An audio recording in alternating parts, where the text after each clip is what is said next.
Hello and welcome to the Sprint 61 review. This was a 2-week sprint as usual. Next slide, please. So I will go over the sprint statistics. Carol will give us an update on the community. Jason will give us an update on the architecture. Harpreet on the classic UI. Chris K on the service UI. Adam will update us on providers. Gregg on Automate. Gregg T on platform, Alberto on the REST API, Rich on SmartState, and Chris on documentation. Next slide, please. So this sprint, we merged a little over 500 pull requests across all the repos that we have. The top 10 are right there on the slide. So manage IQ, integration tests, classic UI, all at pretty high numbers. Then there's kind of a drop-off in the other repos, which is pretty much expected, given the number of people who work on each of the repos there. So nothing unusual, except that I think the 500 was a little bit of a drop-off, as we'll see in a future slide. Next slide, please. So we changed this to be the PR distribution across all the managed IQ repositories, no longer focusing on the managed IQ repository. So across all the repos, we had almost a third are bugs, a quarter are enhancements, 15% technical debt, and 11% refactoring, and 9% tests. So a pretty good spread, I would say. So well over half are bugs and enhancements, a little under half of various housekeeping items.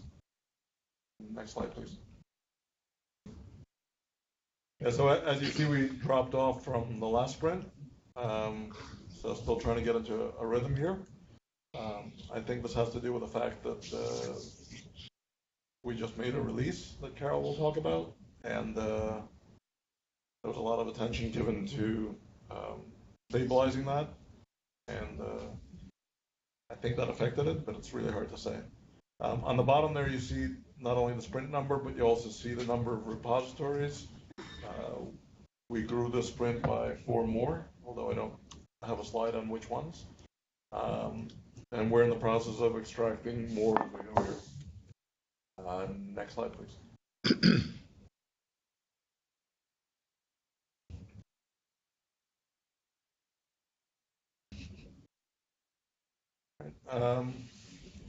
So this is a health report that we started last sprint for each of the big repos that we have, or the repos that would fit on the slide.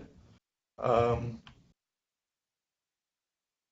think they're in order of number of files in the repo, which may not be kind of order of importance or anything, just so Jason and I are looking at how to make this information more palatable. I think some of the notable items are that there was some big code deletion out of the Manage IQ repo, which took the GPA from 271 to 281, and took the issues down by almost 200 as well. I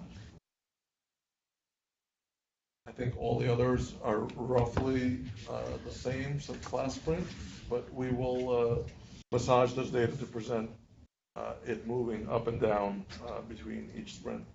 So we'll see the health of each of the repositories that we're focused on. Next slide, please. Over to Carol on the community. Hi, thanks, Oleg. Sure. So, for the community update, as Oleg mentioned, we just had the fine release out for general availability. You can find the announcement in the link, as well as on our social channels, and I also posted something on the Red Hat community blog as well. So I thought something it would be cool to look at some statistics, even though well, it was released exactly a week ago. Carol? At about 25 degrees. The same. Do you hear me? You're breaking up. I don't know if you're in a bad internet Oh, connection. okay. Better. Do you want me to Hello? finish it up, Carol? Carol, maybe I should finish it up for this week. Okay, please do. Okay. So last week in Manage IQ blog entries, last week was Martin H. on words, and this week was Jillian Tullo. They've both contributed multiple times, like 4 or 5 times each. Cool. Really appreciate that. And we're covered until the end of June and the first week of July, and then we have 3 opening slots, and the last week of July we're also covered, so we're doing well. We have upcoming events, the Open Expo in June 1st in Madrid, Spain, and Carol, Sergio, and Alberto are going to have a meetup and a booth set up for Manager IQ. And also there's Ansible Fest on June 22nd in London, and they're going to have a Manage IQ demo pod. Sergio's going to set that up as well. And that's it. Next. Okay. So this past sprint, a number of people have been working on kind of reimagining and re-architecting the application, particularly focusing on scalability, large customers, large numbers of objects managed, things like that. And so we're taking a look at a lot of technologies out there that we've kind of not looked at for a long time, things that are new on the horizon, and kind of seeing if they're going to improve the scalability and the application in general. So one of the things the team is looking at is running on Kubernetes.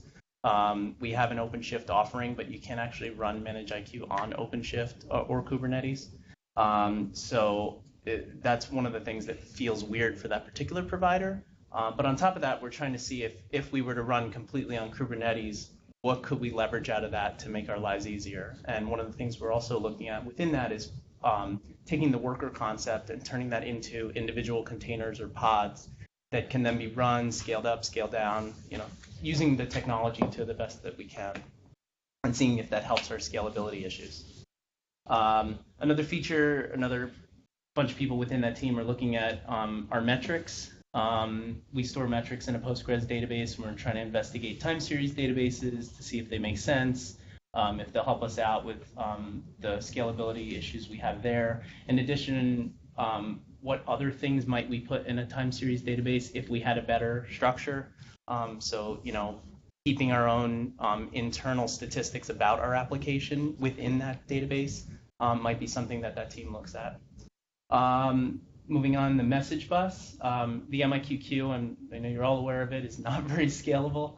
And looking at, that team is trying to tease that thing apart currently and see kind of how we use the queue, and if it makes sense to use the queue with a new message bus, some technology out there that would be a better replacement, or perhaps not use it at all. Maybe it should be done with a background job system or an eventing system or a streaming system. So each of the use cases are being analyzed independently and to see where the technology kind of makes sense for each one. And we'll come out of that figuring out what we might want to do in the future. Another group's working on slimming workers. The workers themselves are enormous, lots of memory. So there's a lot of approaches being done there to see if we can trim it down, not include all the gems within them. And they may also start looking at what about alternate languages, things that are closer to the metal for particular providers, to try to see if there's completely different ways that we can have workers or work units running. And finally, there's one more team looking at the provider inventory right now. One of the things they had an idea on was separating the collector of inventory, which is the native thing that talks to the provider, and the persister, which is the part that takes that data and writes it to our database. And they found that splitting it might actually be a really good way for us to scale properly. So they're investigating that, and they're also looking at technology to try to see if they can stream the data from the collector to the persister, so it's done in a more, not collecting everything in memory and ballooning the memory and then kind of passing it over. If we can slowly stream it over or more consistently stream it over to a persister, if that's a better approach. So lots of swim lanes, lots of things people are looking at. So again, looking at the numbers of PRs, you take a lot of people away from that to research, those numbers are going to go down. So that could be a reason why those numbers are going down. But hopefully the effort that they're putting into this kind of work will help us tremendously in the future. Yeah, so some of this architectural effort will make it into the G release, but I would say the majority of this effort, this architecture effort, will make it into the H release and later. Next slide. Over to Harpreet. Hi all. As you can see, we have some statistics of PRs merged in our classic repo during the sprint on the slide here. Mostly UI group has been focusing on fixing blocker bugs and some refactoring efforts. Next slide, please. There were some small enhancements made by physical infrastructure team to physical servers related screens under compute main tab. That includes displaying a lot of new details on the summary screens and some further changes to the toolbar buttons. And there are some other enhancements in that area. There were some number of bugs fixed in Ansible area as well. Two of the main ones I have listed out here. So previously on the catalog items form dropdowns for repos and playbooks, we were displaying all of the records from all of the regions. So during the sprint, we fixed the API calls to pass in the region number to be able to get list of repos and playbooks only for the logged in user for their current region. And also there was another bug fixed on the Ansible service summary screen to render standard output in a nice, colorful HTML output. So there were some characters that we needed to escape in the output that was preventing us from showing the nice output on the screen. So that was fixed during the sprint. And that's all I have for the classic UI repo. Next slide. Harpreet. Good morning, everyone. We have another round of updates to share with you. As always, before I dive into those, just a few quick stats. Overall, this sprint, we were working with the BU to define requirements, so we spent a good chunk of time on just adding more testing in the code base and getting housekeeping things done. So all in all, we completed about 30 stories with 8 bugs, 4 enhancements, and 18 tech debt items. Next slide, please. So as far as some new features, the first one was written by Chris Hale. He added performance graphs on the service level, which will roll up the data from the VM resources in that service. Currently, we're showing CPU, memory, and storage. Next slide, please. Another feature, again written by Chris Hale, was the addition of both custom buttons on the VM details page and the power operation buttons. Next slide, please. And finally, we have a new development feature from Alan Wright. We've enabled the proxy protocol support in Webpack development configuration. And what this will do is allow a developer to more easily point their front end to another remote backend for development or troubleshooting purposes. Next slide, please. As far as bug fixes, we spent a lot of time resolving various issues related to displaying dialogues and other rendering issues. And finally, we had discovered an issue with code climate, and it's reporting on our test coverage. It actually had not been scanning it. So once we fixed that, we dropped down to about 40% test coverage. And so Chris Hale and Alan have done a huge amount of work to get that coverage back up to, I think it's about 60%. Which is a slight improvement from what had been seen, but actually a significant improvement. So with that, I will turn it over to Adam. Next slide, please. Hey there, sorry, I forgot to update the table of contents page, the sprint, and I know I'm a poor substitute for Adam, but you'll have to settle for me. This is Gregg. Damn. So yeah, we're... Bait and switch. It's like bait and switch. Yeah, sorry. So yeah, mostly this sprint has been lots of bug fixes from everybody. And go ahead and jump to the next slide, John. So you see a lot of PRs coming in from a lot of different providers. I'm actually only going to focus on two enhancements from two of the providers. So you see all these pull requests are actually mostly bug fixes. Go ahead and jump to the next slide. So on the Hawkular side, we've got a new some changes to one of the interfaces here for filling out the JDBC driver information. Allows users some more options when configuring a new JDBC data source. Next slide.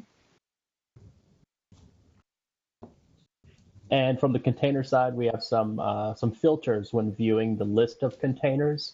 I thought this was pretty cool, where you could, in this world of containers, where you're usually going to have a lot more containers than, let's say, in a cloud environment where you're going to have, a number of instances. We expect the number of containers to be quite a bit more. So being able to filter these down is actually pretty nice. Kind of see how they've got that implemented in the UI. And that's it for providers. So over to Gregg M for Automate. Cool. Thanks, Greg. So this sprint we had 33 PRs merged. I don't have the breakdown here, but it does kind of follow the main repo or the main pie chart you saw. Break down a lot of bugs, a lot of refactoring and technical debt covered. But a few enhancements I wanted to point out. So the first big one, and I know I talked about this last sprint, in the last sprint review, that the embedded method support within Automate. So this is the second of two PRs that got merged. So really the back end is complete now, that you can order or have a method define other methods that it wants to pull in and then use the logic within those methods. So think of like logging routines or something that you want to write once and use in a bunch of different methods. Today you end up copying that everywhere. Here will allow you to specify that other method. It'll get loaded in and then is accessible from within your main method. One thing pointed out, so there was some attention paid to if it does blow up within the method, that we do handle the logging properly so that you get the right method and log line printed out. And I've started discussing about getting some UI around this. There's none yet, so you could test it, but it's difficult. So I'm hoping within the next sprint or two that we can get some UI moving around this and get people using it and testing it out. There's a lot of desire to have this type of functionality, so I'm glad that we're finally getting this in. Next slide. A few enhancements within the service models. Just delete available from the cloud subnet and the evacuate method. On the rev side, the import method is one of a number of PRs that have been merged to support import. Today I merged the main one that kind of completes it, so next sprint we should be able to get a demo of that, because it really is a full enabled feature from the UI that ends up calling into Automate and running stuff. But it's a nice feature that we'll get to demo next week or 2 weeks. And then one fix I wanted to point out here for services, the zones were an issue with associated resource. So a service itself doesn't have an implicit zone, so it can run retirement in almost any worker that picks it up, but the underlying resources, say VMs, may need to run within a specific zone, and so that wasn't being handled. So now we're making sure that those are being sent to the right location to run. I think the issue here was around customization written within the Automate methods that needed to be running where the provider was. So now we make sure that those are sitting in the proper place. And one more slide. So from the Ansible side, we added custom button support in the last sprint. There were a few issues with passing machine credentials, so we got those cleaned up. And I just want to add that we put in a check to make sure that the Ansible role is enabled in a few places to prevent you from kind of wiring up actions and then realizing that they're going to mostly creating catalog items, or you kind of fill the whole thing out, submit it, and it would fail because it wasn't fully enabled. So to prevent you from kind of getting down that configuration path only to learn that it's going to fail. We now prevent that. So. And that's it. Over to Greg. Thank you, Greg. So I decided to pull the chart out as well because typically it follows along with the chart of across all the repos. And as such, we mostly had bug fixes this sprint as well. So some important RBAC ones there. So Libor's added the middleware models to RBAC. Also, there was a fix for the requesters to do RBAC on the request as an MIQ request. This fixed a bug where a child tenant could see requests from another tenant, from a sibling tenant. That was plugged up. As well as tag filtering on indirect RBAC is a fix there. A tenancy fix where we now hide the tenant parent name when the user is not supposed to see it. So you can see that in some of the displays where you can see that parent tenant, they're not supposed to see it, or it's been hidden. There was a fix for the notifier where basically the queue was getting flooded with notifications if the roll was not turned on. And then what would happen if you turn the roll on, then it would just basically unleash all those. So we're not going to queue the emails unless the notifier is on in the region. And there was a fix, this was a good one. We fixed starting up Apache when the roles was changed. There was basically we would stop Apache when roles that needed Apache were disabled, but not starting it when they were re-enabled. And that was a byproduct of a fix that we had made a sprint or two ago, where we no longer need to restart Apache when configuration was changed. That's an important fix that got in. And a small fix to not destroy a task if it's still active. It's not allowed to destroy a task if it's still active. All right, John, next slide, please. Some technical debt refactoring. So Yuri's continues working on cleaning up the job model and merging stuff over to task. So he's removed a bunch of columns there that are no longer needed from the jobs table, and a few performance improvements that Shimon worked on. Some small things, but significant things. So there's a dispatcher that runs, I think, every minute for SmartState analysis, and basically we're just not going to queue that thing up if the roll is not turned on. Also, there's when we run task purge, that thing runs periodically as well, and it queues up a purge with a list of IDs. If the list of IDs is empty, we're just not going to queue it up. There's a lot of stuff where we just throw things on the queue that become no-ops that we're trying to get rid of. And the same thing with session purge. So that gets queued up too by the scheduler. But if you're not using the SQL sessions store, there's no reason to purge it. That's a nice change as well. That's it for the platform side. Alberto? Thanks, Greg. So on the API side, we had a couple of bug fixes that went in, but we also had two enhancements. First one by Jillian, where we're now exposing the configuration script payloads for the configuration script sources.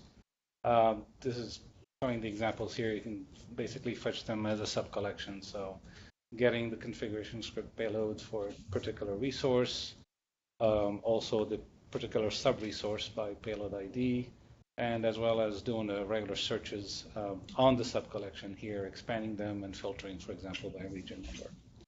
Next slide, please.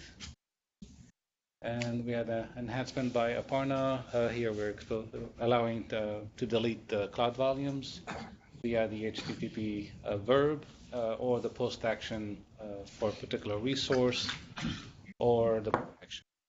And that's it for the API. I think next is Rich. Thanks, Alberto. During the past few sprints, the team has been working on implementing SmartState analysis for the Amazon environment. A few sprints ago, Jason announced the creation of the Amazon SSA support repo. And this sprint, we actually merged the first pull request to that repo for the Amazon SSA support Chen. And this is code that actually runs inside an EC2 instance in Amazon that acts as an agent and it performs the SmartState analysis and saves the results in an S3 bucket, and it communicates with the appliance through Amazon SQS, simple queue system for request and response back and forth between the agent and the appliance. So that's been merged, and that's working. And we's basically working on that. Jerry has been working on the appliance side changes, which have pending pull requests that are still currently being reviewed. And this is the code that actually makes the request, read the response from the SQS queue, and then syncs the data to the database like all our current SmartState analysis does. And beyond that, we'll have to add agent management and things like that. But so far, after these two things are done, we'll have something that's demonstrable and working end to end. And that's it. Next slide. Demonstrable.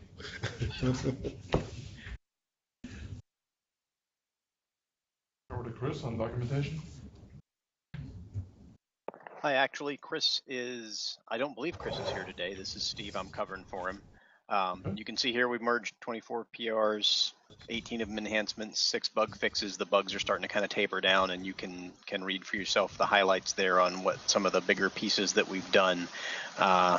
This really kind of represents having finished up most of the Ansible work and picking up pieces that have come in that were not actually originally part of our content plan and are getting picked up here at the last minute. So sort of work tapering off as we're just about ready to close everything up in GA.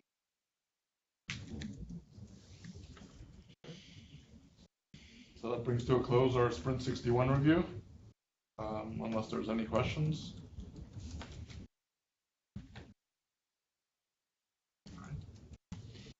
If there are no questions, I want to thank everyone for all the hard work on making Sprint 61 possible, and we'll be back in 2 weeks for Sprint 62. Thanks.